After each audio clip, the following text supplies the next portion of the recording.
I want to start with a very specific, a very universal micro moment. You're sitting at your desk. It's, 4:55 p.m. on a Friday. Your phone lights up. It's an email notification, Oh, no.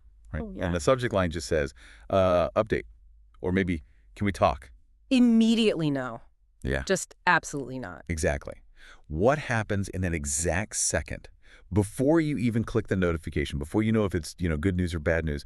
What is your body actually doing? Well, it's instant. Your shoulders hit your earlobes, the stomach drops, you completely hold your body. You freeze. Yeah. It's this physical lockdown.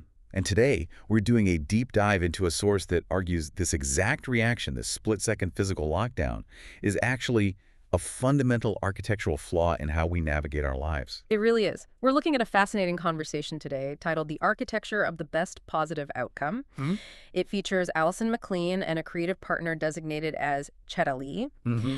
And it essentially dissects why we default to this catastrophe mode, and more importantly, it offers a blueprint for building something else. And just to be clear up front, because I know our listeners, and honestly, I know myself when I hear best positive outcome, or the acronym they use, which is BPO, my skepticism radar starts pinging immediately. Oh, totally. It sounds a little bit like just think happy thoughts and the rent will pay itself, Yeah. toxic positivity. Right. And if that were the case, I really don't think we'd be talking about it today. What's compelling about this source material is that it isn't talking about magic. It's talking about mechanics. The actual biology. Exactly. It's about the physiology of the nervous system and how your biological state directly dictates your ability to solve problems. So let's look at the problem first.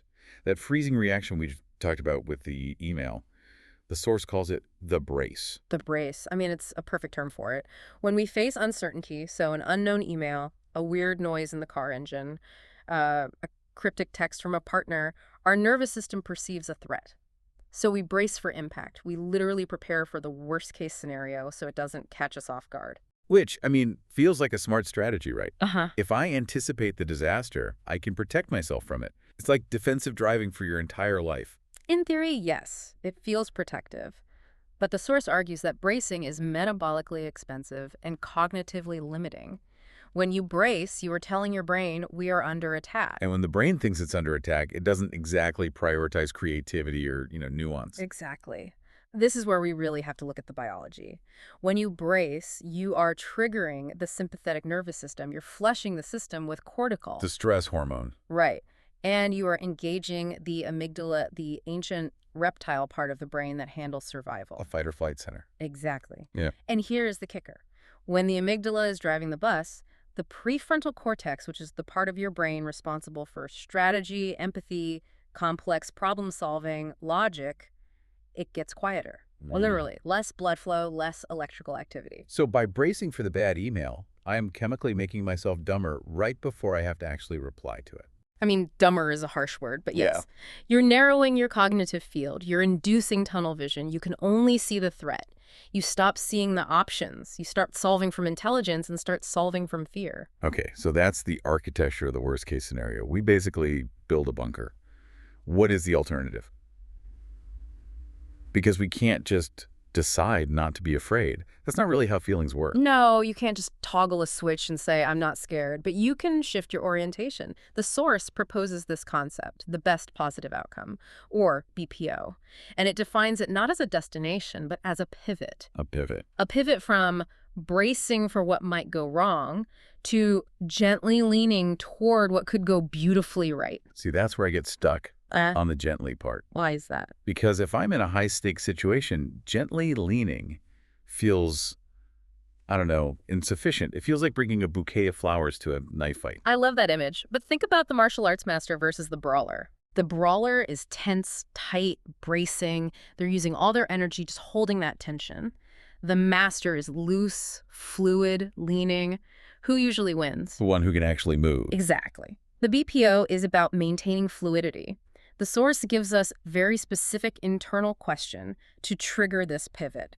It asks us to consider, and I love this phrasing, if this unfolded in the most supportive way possible, what would that look like? If this unfolded in the most supportive way possible, it's an interesting choice of words. It doesn't say, if I got everything I wanted. It specifically says supportive.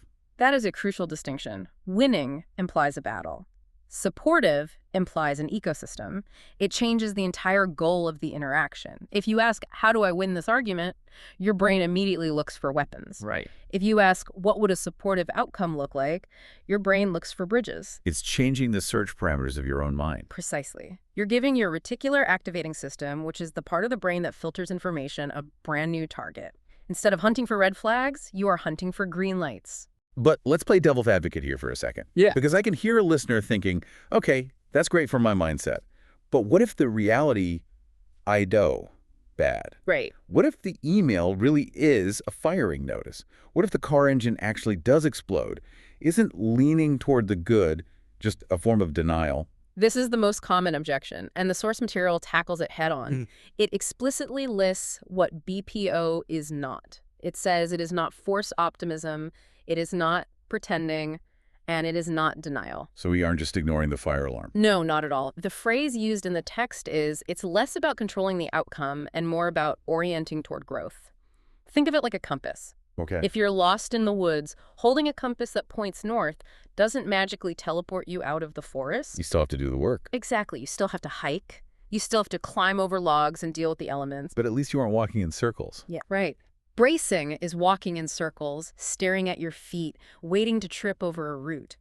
BPO is looking at the horizon and moving in a specific direction. It doesn't guarantee the path is smooth, but it guarantees you're moving toward a solution rather than just waiting for a disaster. It's the difference between saying, I hope I don't crash, and I'm steering the car. Yes. And physically, this shift changes everything.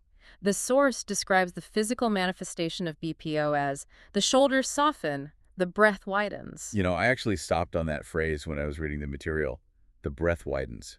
Because when I brace, my breath is basically non-existent. It gets trapped. Yeah, it's shallow, it's all up in the collarbones. Which signals absolute panic to the body. A deep, wide breath signals safety. And here is why the science really matters.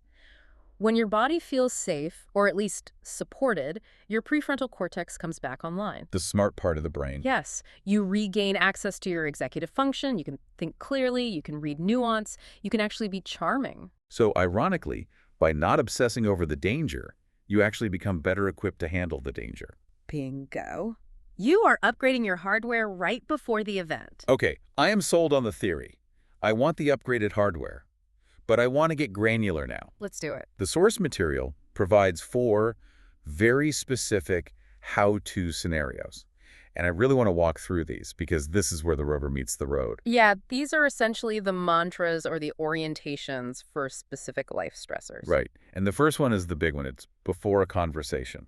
We've all been there. You have to give critical feedback to an employee, or you have to tell your partner you overspent the budget this month.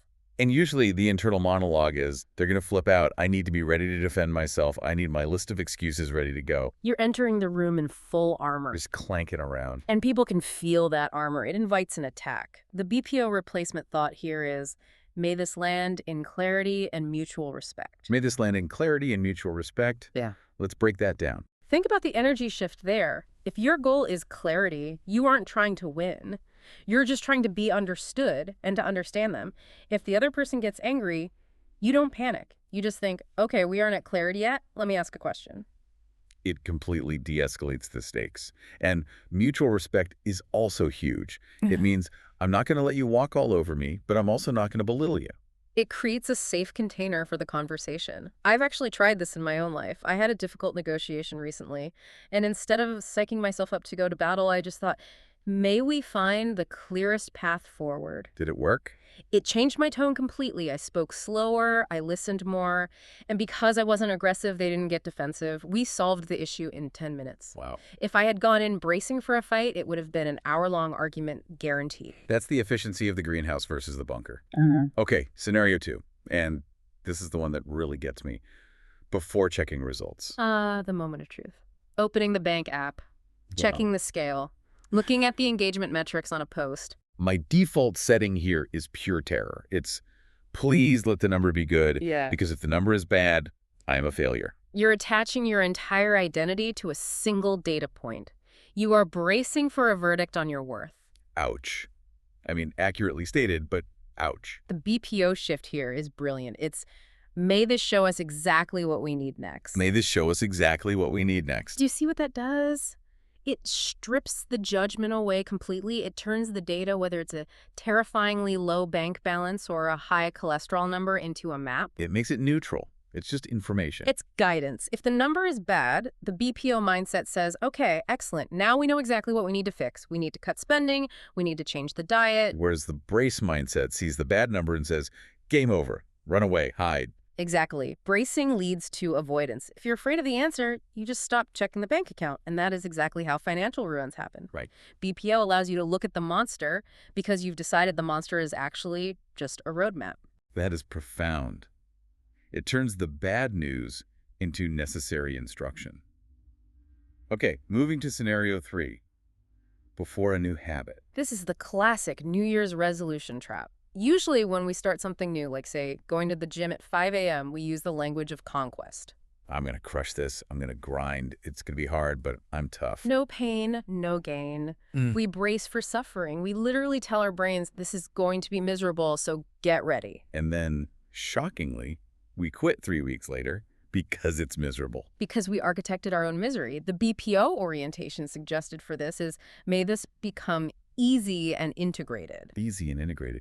You know, it almost sounds like cheating. Isn't it supposed to be hard? But why? Why is hard automatically a virtue? If you want a habit to last for 10 years, do you want it to be a daily battle, or do you want it to be like brushing your teeth? I definitely want it to be like brushing my teeth. I don't need a motivational hype speech to brush my teeth in the morning.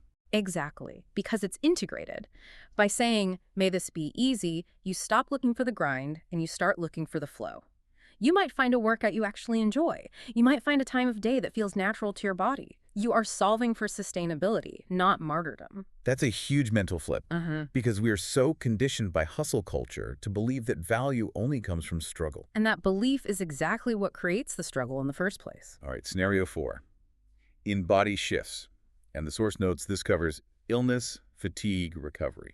This is where the language of our culture is arguably the most aggressive. We fight cancer. We battle the flu.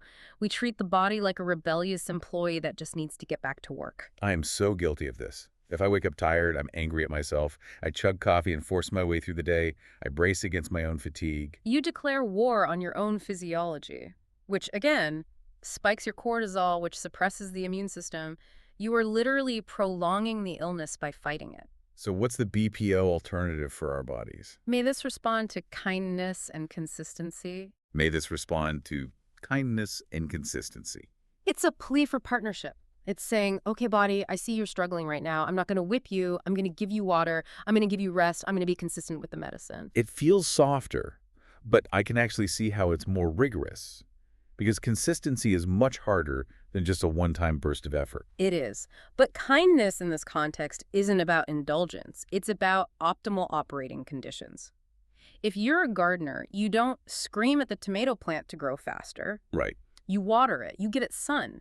That is kindness and consistency. And the plant grows because the conditions are right, not because it was threatened. Exactly. So looking at all 4 of these, clarity in conversation, guidance in data, ease in habits, kindness in health, there's a very clear common thread. None of them are asking for a specific rigid outcome. Right. It's not make me a millionaire or make me a size 0. They are qualitative, not quantitative. They're asking for the manner in which life unfolds, rather than demanding a specific trophy at the end of the race. It really seems like BPO is about trusting your ability to navigate rather than trying to control the ocean. That is beautifully put. When you brace, you are essentially trying to freeze the ocean so it can't hurt you. When you use BPO, you are learning to surf. And surfing takes a lot less energy than trying to freeze the Pacific Ocean. And this brings us to the ultimate cost-benefit analysis of this entire deep dive. Energy. We talked about this earlier, the metabolic cost of bracing. Think about your daily life. How many units of mental energy do you spend imagining arguments that literally never happen? How much energy goes into dreading an email that turns out to just be a thank you note? Oh, it's got to be 40–50% of the battery on any given day. At least we're walking around with a background app running called Disaster Simulation, and it drains the battery before we even get to do any real meaningful work. So the source material leaves us with a challenge. And it's a challenge I want to extend to you, the listener. right now. It asks, if we applied BPO to something specific right now, where would we place it? Think about that one thing you've been avoiding, the Sunday scary item, the conversation you've pushed to next week, the health symptom you're just ignoring. You can probably feel the brace just thinking about it, that tightness in your chest. Right there. Catch that feeling. And then try the pivot. Ask the quiet question. If this unfolded in the most supportive way possible, what would that look like? Don't even force an answer. Just let the question sit there. Let the phrase breathe. May this land in clarity. May this show us what we need. May this be easy. Watch what happens to your shoulders. Watch what happens to your breath. It really is an architectural decision. You can build a fortress, or you can build a greenhouse. One is safe, but completely dark. The other is where things actually grow. And you can't grow anything in a bunker. So here is the final thought to mull over as you unplug from this deep dive. If you stopped using your precious, limited energy to build defenses against imaginary disasters, how much energy would be freed up to actually create the reality you want? That's the game changer right there. Stop bracing. Start leaning. Thanks for diving in with us. See you next time.